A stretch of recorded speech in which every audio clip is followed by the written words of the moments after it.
Nous avons ce matin d'avoir Thomas Pesquet avec nous. On est des millions à rêver de discuter avec lui, comme il vient de le faire avec François-Xavier Ménage.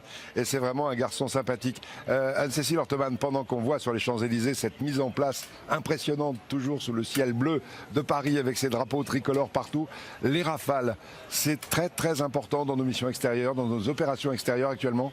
Le Rafale, c'est l'avion polyvalent de l'armée de l'air. D'ailleurs, très bientôt, il va prendre la place du 2000N, du Mirage 2000N, dans le cadre de la dissuasion nucléaire. Il est partout en opération, donc on peut citer évidemment la dernière opération Hamilton, où bien sûr il était présent. Donc c'est un avion primordial. On continue à suivre la mise en place sur les Champs-Élysées et on va retrouver notre ami Gilles Boulot qui était tout à l'heure sur un camion de pompiers et des pompiers qui utilisent aussi des robots maintenant, mon cher Gilles. Et oui, mon cher Jean-Pierre, voilà, je vous présente mon nouvel ami. Alors, il s'appelle Colossus, comme nous sommes intimes, je l'appelle par son petit nom. Rex, Rex comme robot d'extinction. C'est un incroyable robot, il pèse 500 kilos. Vous l'avez vu à de multiples reprises dans nos reportages sur TF1, dans des incendies terribles. Eh bien, il va là où les hommes ne peuvent pas aller, ou plutôt il va là où des pompiers risqueraient leur vie. Et je suis doté, vous le savez, de pouvoirs extra-normaux, formidables. Il suffit d'un claquement de doigts pour que Rex m'obéisse. Regardez, c'est spectaculaire, il n'y a pas de trucage, vous voyez, il n'y a pas de fil, je fais ça.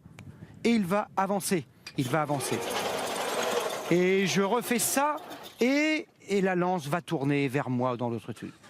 Bon, évidemment, il y a un truc, c'est pas moi qui suis capable de faire tout ça, c'est Julien et Simon, deux pompiers extrêmement avertis qui maîtrisent parfaitement ce robot et qui ont opéré avec lui dans des circonstances évidemment très délicates et parfois tragiques. Bonjour, Gabriel Plus.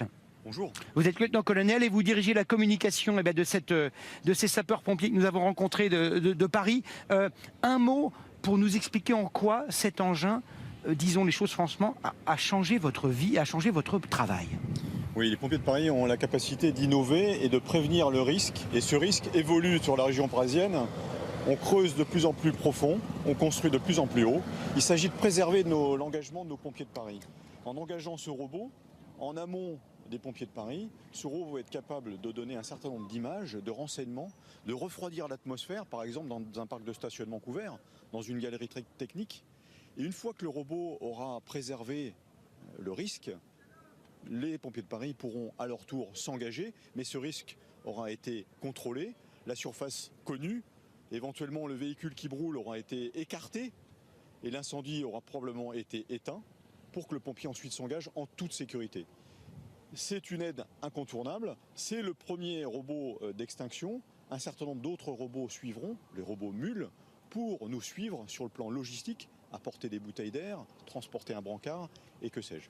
Alors j'ai vu également, vous me l'expliquez il y a quelques jours, que ce robot est capable de tracter un tuyau 250 mètres d'eau, ce qui représente la force de traction de 15 de vos hommes.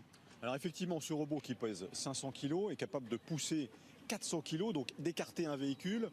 Il peut pousser un véhicule léger, une voiture, un scooter, il peut dégager la voie. Tout à fait, pour éviter une propagation d'un véhicule qui est en feu en parc de stationnement couvert, au deuxième ou au troisième sous-sol, eh bien ce véhicule, pour éviter qu'il se propage à l'ensemble du parc de stationnement couvert, on va l'écarter pour pouvoir cantonner ce sinistre. Et puis ça lance 2500 litres minute, va pouvoir refroidir l'atmosphère et puis éteindre l'incendie. Et ça se commande avec cette simple tablette là qui marche apparemment de manière assez simple, et il peut faire un grand nombre de choses. Et je crois que vous avez fait des émules parce que ça marche tellement bien, ça sauve tellement de vies que d'autres brigades de sapeurs-pompiers, pas uniquement en France, se sont dit tiens, c'est une très bonne idée. Alors effectivement, ça fait 2 ans qu'on initie cette prouesse technique. Effectivement, l'ensemble des grandes villes, ceux qui sont confrontés à un risque souterrain latent, vont utiliser ce robot d'extinction, ce robot bulle demain qui va pouvoir nous aider à transporter un certain nombre de choses pour que le pompier s'engage toujours plus loin en toute sécurité. Ce qui est important effectivement, c'est d'avoir l'image, le retour image immédiat, de pouvoir engager le robot là où ça brûle, là où c'est dangereux, de pouvoir apporter l'eau nécessaire pour éteindre, refroidir l'atmosphère et avoir tous ces renseignements avant d'engager la ressource humaine, avant d'engager les soldats du feu. Parce qu'évidemment, il est équipé d'une caméra. Et puis, un mot quand même important, c'est qu'il est fabriqué, développé par une PME française, je crois, hein, Tout à fait, qui a développé ça. Tout à fait, qu'il a développé avec nous. Depuis 2 ans, on travaille sur ce robot, et puis d'autres suivront, encore plus redoutables, pour prévenir ce risque. Eh ben, merci beaucoup à vous. Je repars sur mon robot et je passe la parole tout de suite à Frédéric Agnès. Frédéric, je crois que vous êtes avec une personne qui a travaillé sous les ordres d'Arnaud Beltrame. C'est à vous.